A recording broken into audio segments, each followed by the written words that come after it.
In the last decade, something fundamental changed.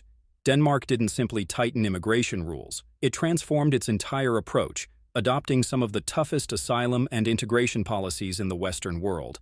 And the most surprising part, these policies weren't pushed through by an extremist fringe. They were embraced by the political mainstream and supported by a majority of voters. So, what happened? How did a country once defined by humanitarian ideals become a symbol of hardline immigration control? A nation built on openness. For much of its modern history, Denmark took pride in its moral leadership. It was among the first countries to sign the 1951 Refugee Convention, committing itself to protecting people fleeing war and persecution. Like many European nations rebuilding after World War II, Denmark faced labor shortages during the economic boom of the 1960s and 1970s.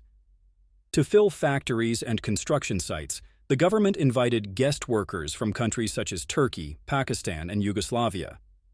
The assumption was simple. These workers would stay temporarily, earn money, and eventually return home. But history rarely follows neat plans. Many workers stayed, reunited with their families, and laid down roots. Over time, Denmark quietly became more diverse. In 1983, the country passed one of Europe's most generous immigration laws. Asylum seekers received strong legal protections and a clear path toward permanent residence. For decades, Denmark accepted UN quota refugees with relatively little public debate. Immigration existed, but it wasn't politically explosive. A demographic shift that felt sudden. In 1980, immigrants made up roughly 2.6% of Denmark's population. By the mid-2020s, that figure had climbed to over 12%, with an additional share made up of Danish-born children of immigrants. Nearly all population growth during this period came from immigration. On paper, this change unfolded over decades. In reality, many Danes experienced it as abrupt. Denmark is a small country, both geographically and demographically. Even modest inflows can feel overwhelming when they arrive faster than institutions can adapt. The welfare system, designed for a relatively homogeneous society with high employment, came under strain. And then came the shock that pushed everything over the edge. The 2015 migration crisis. In 2015, Europe faced its largest refugee influx since World War II. More than 1 million asylum seekers arrived in a single year, fleeing conflicts in Syria, Afghanistan, and Iraq. Denmark received over 21,000 asylum applications that year, 6 times more than just 3 years earlier. For a country of 6 million people, this was unprecedented. The system wasn't ready. Small towns saw asylum centers appear almost overnight. Local governments scrambled for housing, schools, and social services. Integration programs that worked on a small scale collapsed under sudden pressure. Initially, Denmark allowed many migrants to transit onward to Sweden, which at the time offered more generous policies. But thousands stayed. Many arrived with limited education, no Danish language skills, and little familiarity with Danish society. This wasn't the controlled guest worker model of the past.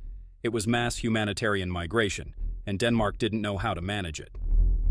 From silence to shock, for years, Danish politicians avoided openly discussing the downsides of immigration.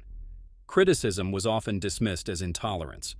But after 2015, ignoring the issue became impossible.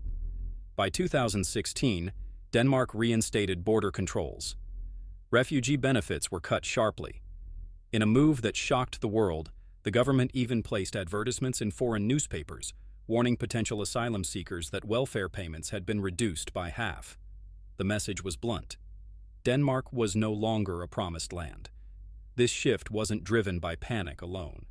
When officials finally examined long-term data, the results unsettled the public. Parallel societies and the ghetto policy. Over time, clusters of immigrant-majority neighborhoods emerged in major cities. In many of these areas, unemployment was high, educational attainment was low, and crime rates exceeded national averages. Danish was often not the main language spoken at home. The government introduced an official classification system. Neighborhoods with a high share of non-Western residents and poor socioeconomic indicators were labeled ghettos, not as an insult, but as a legal category. The stated goal was to prevent parallel societies. communities living physically inside Denmark but socially outside it. A national plan aimed to eliminate these ghettos entirely by 2030. That meant demolishing housing blocks, redistributing residents, and enforcing stricter rules on those who remained. Critics called the policy discriminatory. Supporters argued it was necessary to preserve social cohesion and the welfare state. Crime, costs, and public anxiety crime statistics intensified the debate. Immigrants represented a minority of the population but a disproportionately high share of certain crime convictions. Media coverage amplified high-profile incidents involving gangs and violence in immigrant-heavy areas. Then came the financial reckoning.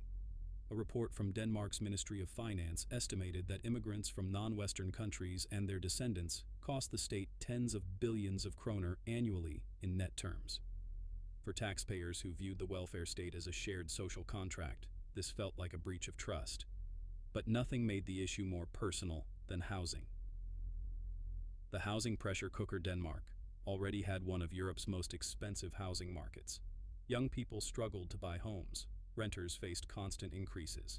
Cities became increasingly unaffordable.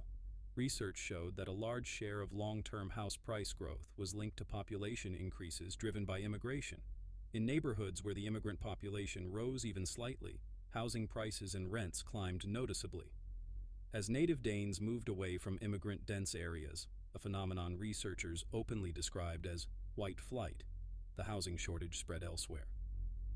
What had once been an abstract policy debate suddenly affected daily life, where people could live, whether they could afford families, and whether their children had a future in the country they grew up in.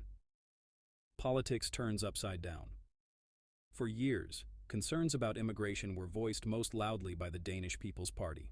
They were treated as political outsiders. But after 2015, their message resonated. In a landmark election, the party captured over 20% of the vote, becoming one of the most powerful forces in parliament. In many countries, this would trigger a political crisis. In Denmark, it triggered something else.